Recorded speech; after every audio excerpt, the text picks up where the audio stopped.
Hello అండి. నమస్తే. Welcome to Rao Gari Illu.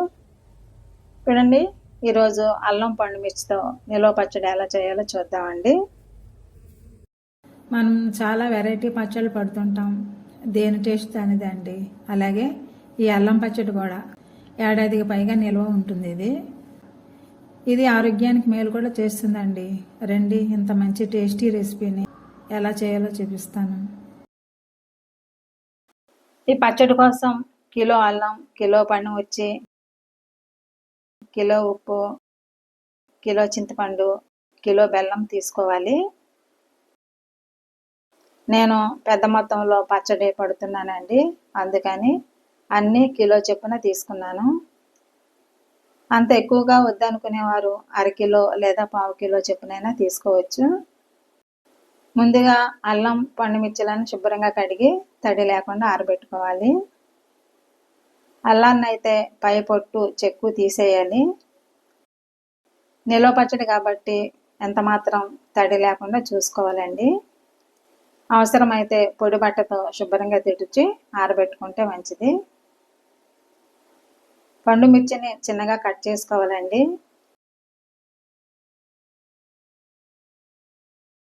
అల్లాన్ని కూడా పలచగా చిన్న ముక్కలుగా తరగాలి.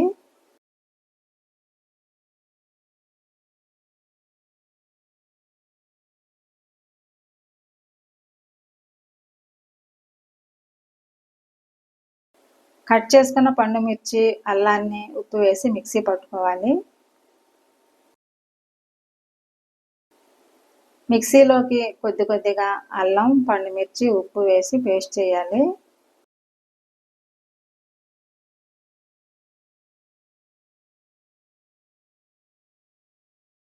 చింతపండు కూడా ఇప్పుడే వేసి రుబ్బుకోవాలండి.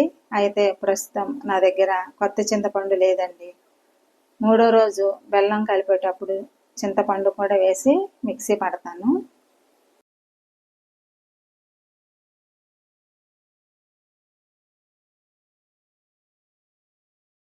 చూడండి, ఇలా నలిగితే చాలు. ఈ మిశ్రమాన్ని ఏదైనా జాడీలోకి కానీ ప్లాస్టిక్ డబ్బాలోకి కానీ తీసుకోవాలి.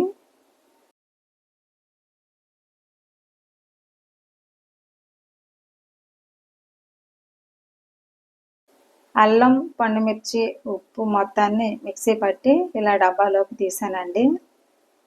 దీనికి మూత పెట్టి 3 రోజులు ఊరనివ్వాలి. అల్లం, మిర్చి మిక్సీ పట్టి 3 రోజులైందండి. ఇప్పుడు చింతపండు, బెల్లం కలిపి మరోసారి రుబ్బుకోవాలి.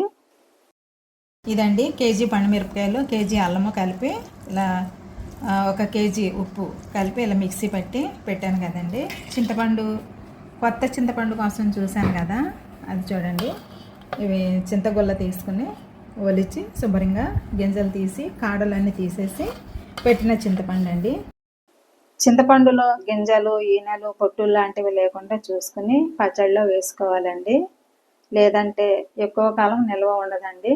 తినేటప్పుడు పీచులు అవి అడ్డొస్తాయండి, చిరాగ్గా ఉంటుంది. బెల్లాన్ని కూడా సన్నగా కోరుకుని పచ్చడిలో కలపాలి.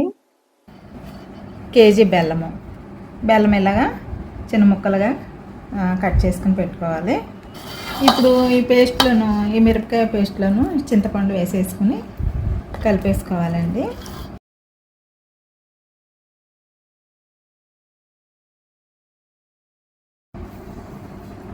ఇప్పుడు ఈ బెల్లం కూడా వేసేసుకోవాలి. ఇప్పుడు దీన్ని అంతటిని బాగా కలిపేసుకోవాలండి.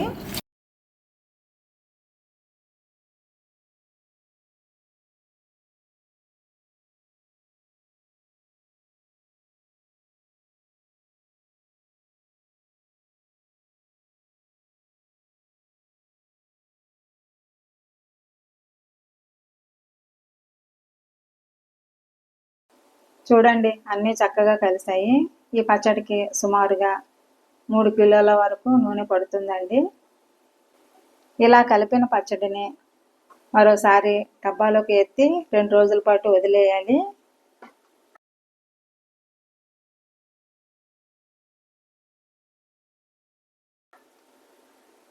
ఇది ఇలా 2 రోజులు ఊరితే బెల్లం కరగటంతో పాటు చింతపండు కూడా మెత్తపడుతుందండి. ఆ తర్వాత నూనె పోస్తూ మరోసారి మిక్సీలో కానీ గ్రైండర్లో కానీ రుబ్బు రోట్లో కానీ వేసి మెత్తగా రుబ్బుకోవాలి.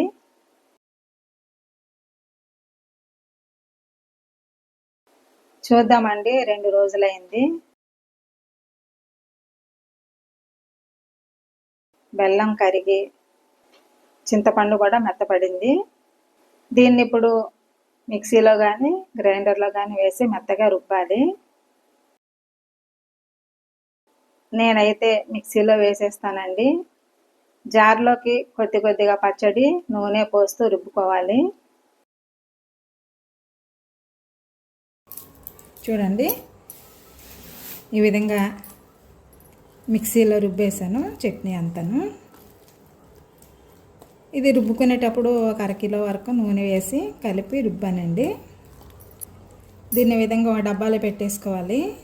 ఫ్రిడ్జ్లో పెట్టుకున్నా ఉంటుంది, బయట ఉంచుకున్నా ఉంటుంది. మనం ఉప్పు కరెక్ట్గా వేసుకుంటే సంవత్సరం అయినా ఈ చట్నీ పాడవదండి. ఇది ఫ్రిడ్జ్లో పెడతాను. నేను 2023 డిసెంబర్లో పెట్టిన చట్నీ ఇప్పటికి ఇంకా ఉంది. నా బంధువులకి పెట్టాలండి, నేను కొంచెం ఉంచుకుంటాను. అందుకనే ఇంత పెద్ద మొత్తంలో చేశానండి. ఇది కేజీ అల్లము, కేజీ పండుమిరపకాయలు, కేజీ చింతపండు, కేజీ ఉప్పు కలిపి ఇలా మిక్సీ పట్టేశానండి. ఇప్పుడు ఇది 1.5 కిలో వరకు నూనె పడుతుందండి మనం ఒకేసారి తాలింపు వేసుకోవాలంటే. కానీ అప్పుడప్పుడు కొంచెంగా తీసుకుని తాలింపు వేసుకుంటే బాగుంటుందండి. తాలింపులో ఆవాలు, మెంతులు, వెల్లుల్లిపాయ వేసి తాలింపు వేసుకోవాలి. దీంట్లో ఆవపిండి, మెంతిపిండి ఏమి వేయక్కర్లేదండి, ఇలాగే బాగుంటుంది. ఇదేనండి మొత్తం రుబ్బిన పచ్చడి. దీన్ని డబ్బాలోకి కానీ జాడీలో కానీ తీసుకుని నిల్వ చేసుకోవాలి. అవసరమైనప్పుడు కావలసినంత తీసుకుని తాలింపు వేసుకుని తినొచ్చు. 1/2 కిలో పచ్చడికి తాలింపు వేస్తున్నానండి.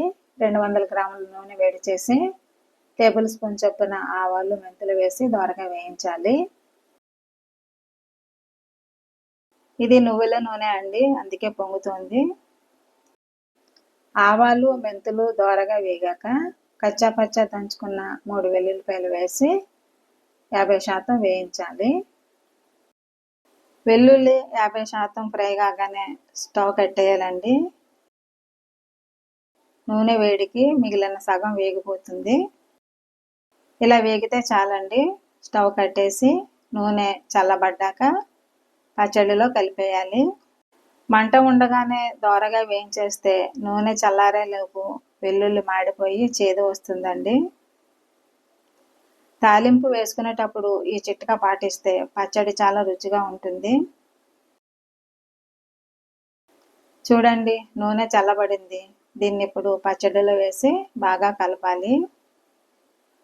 చుట్టాలకు కూడా పంపడానికి నేను కాస్త ఎక్కువ పచ్చడికి తాలింపు వేశానండి. మీరైతే కావలసినంత తీసుకుని తాలింపు వేసుకోవచ్చు. నేను చెప్పినట్లు చేస్తే అల్లం పచ్చడి సంవత్సరానికి పైగా నిలువ ఉంటుందండి. ఫ్రిడ్జ్లో పెట్టకపోయినా పాడవకుండా చాలా రుచిగా ఉంటుంది. చూడండి, ఈ పచ్చడి 2023 డిసెంబర్లో పెట్టానండి. దాదాపు 1.5 ఏడాది అయింది. ఇప్పటికీ తింటున్నాము. ఇది నేను జాడీలో పెట్టి బయటే పెట్టేశానండి. పచ్చడి రంగు మారిన రుచి ఎంత మాత్రం చెడిపోలేదండి. అన్నం టిఫిన్స్లోకి తరచూ వడ్డిస్తానండి. అంతా చాలా ఇష్టంగా తింటారు. చూశారు కదా, కొత్త పచ్చడి, పాత పచ్చడి. ఉప్పు, నూనె నేను చెప్పినట్లు వేస్తే అల్లం పచ్చడి చాలా కాలం నిల్వ ఉంటుంది. పచ్చడికి తాలింపు నూనె బాగా పట్టించాక ఏదైనా సీసాలో కానీ డబ్బాలో కానీ తీసుకుని వాడుకోవచ్చు. అల్లం పండుమిర్చి పచ్చడి కారం, తీపి, పులుపు రుచులతో చాలా టేస్టీగా ఉంటుందండి. వర్షాకాలం, శీతాకాలాల్లో తినడానికి చాలా బాగుంటుంది. అన్నం, టిఫిన్స్లతో ఈ పచ్చడిని వడ్డించవచ్చు. ఇడ్లీ, దోశల్లోకి ఈ చట్నీ అదిరిపోతుందండి. ఈ వీడియోను లైక్ చేయండి, షేర్ చేయండి, సబ్స్క్రైబ్ చేసుకోండి. మరిన్ని మంచి వంటల కోసం నా ఛానల్ రావు గారిని ఫాలో అవ్వండి. Thank you for watching my channel.